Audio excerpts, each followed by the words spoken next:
अस्सलाम वालेकुम वरहमतुल्लाहि वबरकातुहू। दोस्तों, मैं सजाद अहमद काजी और बहुत अहम मौजू पर मैं आज बात करने वाला हूँ। और आज हम बात करेंगे ज़िला पूंछ से सटे हुए एक गांव दिगवार की। और ये वो गांव दिगवार है दोस्तों कि जो हमेशा गोलाबारी की जद में रहता है, बिल्कुल बॉर्डर से सटा हुआ गांव है। लेकिन यहाँ के लोगों की इतनी खस्ता हालत है, जबकि दूसरी तरफ जो भारतीय जनता पार्टी है वो आए रोज़ पूंछ के अंदर बड़े बड़े दावे करती है। और भारतीय जनता पार्टी के जितने भी लीडर पूंछ में हैं, मैं उनसे पूछना चाहता हूँ कि आखिर आपके जो इतने बड़े जो दावे हैं वो सब कहाँ जाते हैं। जबकि दूसरी तरफ जो दिगवार की ही बात नहीं बल्कि पूरी स्टेट में अगर हम बात करें तो हर जगह लोग परेशान हैं। किसी न किसी मसले को लेकर लोग धरने पर हैं, प्रदर्शन पर हैं, लोग परेशान हैं। तो गांव दिगवार का एक वीडियो मेरे सामने आया है, वो वीडियो मैं आपको दिखाना चाहूँगा कि लोगों की क्या परेशानियां हैं। लोग वहाँ के रोडों से परेशान, लोग वहाँ के सड़कों से परेशान, वहाँ के लोग पानी से परेशान, हमारे लोग स्कूलों से परेशान। और बिलखुसूस ऐसे गाँव कि जो बिल्कुल बॉर्डर से सटे हुए हैं और हमेशा उनको जो है गोलाबारी का निशाना बनना पड़ता है। रात को चैन की नींद वो लोग नहीं सो सकते। उनके जहन में यही ख्वाब ख्याल रहता है कि किस वक्त गोलाबारी हो जाएगी और हम लोगों को यहाँ से भागना पड़ेगा। तो ऐसे इलाकों में अगर आप और कुछ नहीं कर सकते तो कम से कम वहाँ की जो सड़कें हैं उनको इतना अच्छा बनाइए कि अल्लाह ना करे अगर कभी कोई हादसा होता है तो वो लोग फौरी तौर पर जो है अपने मरीज़ को, अपने पेशेंट को हॉस्पिटल तक पहुँचाएँ। जब आपकी रोडें ही इतनी खस्ता है, उन रोडों की इतनी खस्ता हालत है कि अगर कहीं पर कोई ऐसा मामला पेश आता है और कोई बहुत सीरियस मरीज़ है कि जिसको फिलफौर हॉस्पिटल पहुंचाना है, तो आप मुझे बताएं कि जो एम्बुलेंस का ड्राइवर होगा वो उन रोडों को देखेगा या अपनी गाड़ी चलाएगा। तो ये बहुत बड़ा सवाल है अपने आप में कि इतने बड़े दावे करने के बावजूद भी सरकार जो है, हुकूमत, इंतज़ामिया जो है, लेफ्टिनेंट गवर्नर जो है, उपराज्यपाल, वो बुरी तरह से नाकाम है, चाहे वो अब के हों या पहले के हों या उससे पहले के हों।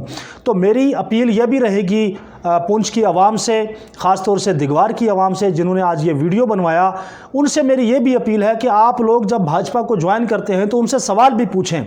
सिर्फ जाकर उनको वोट दे देना और अपने गले में एक पार्टी का जो एक गमछा जिसको हम कहते हैं वो डाल लेने से काम नहीं होता। आपको विकास चाहिए, तो विकास के लिए सवाल पूछना आपका हक बनता है। तो दिगवार की सारी आवाम के लिए मेरी बहुत सारी दुआएं हैं, लेकिन साथ में उनसे ये गुजारिश है कि आप भाजपा के उन नेताओं से सवाल पूछें कि जिनके दफ्तरों के चक्कर आप रोज़मर्रा काटते हैं, लेकिन आज तक आपकी रोडों की और आपकी सड़कों की ये हालत है। गोलाबारी से तो आप बच नहीं सके, तो रोडों का भी आपका ये हाल है कि जब कहीं गोलाबारी हो, कोई मर्द, औरत, बच्चा, बूढ़ा, जवान, रब ना करे ज़ख्मी हो, तो उसको आप हॉस्पिटल तक भी नहीं पहुंचा सकते।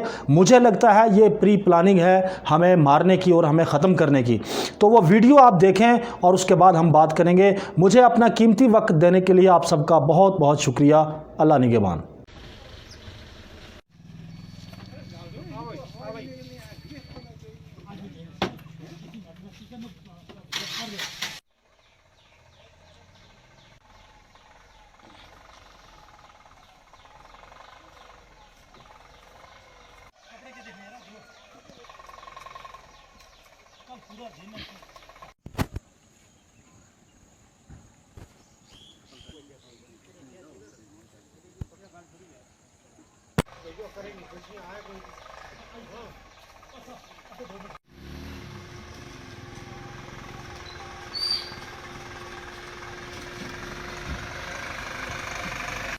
मम्मी सामने वाला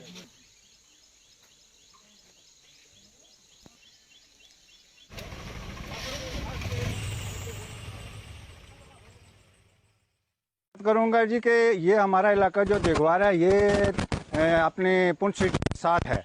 यहाँ से 2-3 किलोमीटर यहाँ दूर है, लेकिन ये रोड की जो हालत है ये महकमे वालों को सब पता है। वो आते हैं इस रोड पे, वादा करते हैं और चले जाते हैं, लेकिन इस वादे को कोई निभाता नहीं है। यहाँ का हमारा एक सरपंच अब जरा दौड़ भाई करता है, कोई उसकी भी सुनता नहीं है। इसलिए हमारे गवर्नमेंट से यही रिक्वेस्ट है कि इस रोड का तो हालत तो ठीक करो।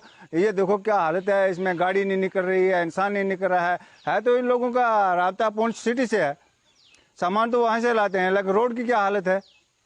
इस रोड को ठीक किया जाए, इसको बनाया जाए। या ऐसे तो बनाना देते हैं ये इसको PWD वाले को, वो तो आपने पैसा खा जाते हैं। इसको गिरफ्त के अंडर दिया चाहिए, गिरफ्त इसको ठीक करेगी और गिरफ्त इसको बनाएगी। इसका नाली भी होना चाहिए। तो इस हमारा सबका यही है, गांव वालों का, इसको रोड को जो है गिरफ्त के अंडर किया जाए, जो इसको बनाएगी। कल हमने पूरा दिन ऑटो ड्राइवर प्लस पब्लिक ने मिलके रोड ठीक की। ये गवर्नमेंट के लिए बड़ी शेम की बात है कि हम लोग पब्लिक काम करते हैं, पब्लिक का फर्ज बनता है, लेकिन नहीं। अगर गवर्नमेंट हमें डेली न्यूज़ है कि मोदी सरकार ने 10 किलोमीटर 15 किलोमीटर डेली रोड बना रही है, तो हमारी रोड सिर्फ तो सिर्फ 3-3.5-4 किलोमीटर रोड है। उस रोड की ये हालत आपने देख लिया मौके पे, कोई झूठी बात नहीं है। और हम लोग इतने परेशान हैं कि कोई भी आदमी सिटी जब आता है, LOC आज रात को भी इतना फायर हुआ, अगर कोई आदमी जख्मी हो जाता है तो मैं कहूँगा कि वो फायर से नहीं मरेगा या गोली से नहीं मरेगा, इस रोड के चलने की वजह से वो मरेगा। तो ये एडमिनिस्ट्रेशन से मैं ये गुजारिश करना चाहता हूँ, इससे पहले भी 3-4 बार मैं कह चुका हूँ कि भाई हमारी रोड को देखा जाए। और जब मेरी DC साहब से मीटिंग हुई तो हमने कहा कि हमारी रोड जो है दिगवार से अपना G-पैड से लेकर पुंछ तक, तो उन्होंने उसी वक्त एक्सी साहब ने कहा कि हमने इसका टेंडर जो है लगा दिए हैं। मैं ये कहता हूँ कि टेंडर कहाँ गए? सबसे नालायकी गवर्नमेंट की ये है कि ये जो इन्होंने जो ठेकेदार जो है खड़े कर दिए। ठेकेदार जो है वो काम करते ही नहीं है। सबसे मेन प्रॉब्लम जो है कि ठेकेदार, कहीं भी आप ठेकेदार लगाओ, ठेकेदार काम ही नहीं कर रहे। तो हम लोग इतने परेशान हैं रोड की वजह से, इतने परेशान हैं। ये देखो मेरी बहनें, मेरे भाई कितने परेशान हैं रोड की वजह से। इतने खड्डे हैं कि हम लोग पैदल चलने से मजबूर हैं। तो मजबूर जो मीडिया, एक सोशल मीडिया और जो ये मीडिया हमारी, यही हमारी बात जो है इस जो ये एडमिनिस्ट्रेशन है इनके कानों तक पहुंचाएगी। बाकी हमारी बात हम जितना मर्जी रोएं, हमारी बात जो एडमिनिस्ट्रेशन के कानों तक नहीं पहुंचने वाली। जनाब क्या करना, हमारा आप बहुत खुशहाली है और जो ये सड़कों का पानी है सब ज़मीनों में जा रहे, बहुत ज़मीन रूट गई है। तो हम लोग पैदल भी टूटते हैं और लोड नहीं है, कोई तरीका नहीं है। पानी अभी कपड़े भी ख़राब हो जाते हैं और पानी ये सड़क टूट गई है। तो जो दुनिया का मकान है, जो दुनिया की दुकान है, लोग कहते हैं हमारी चीज़ बन जाती है और बने किस तरह के, मतलब कोई बना कर देता है, बनाता कोई नहीं। आना देखते हैं लोग, मुड़कर चले जाते हैं। तो बहुत खुशहाली है हमारी।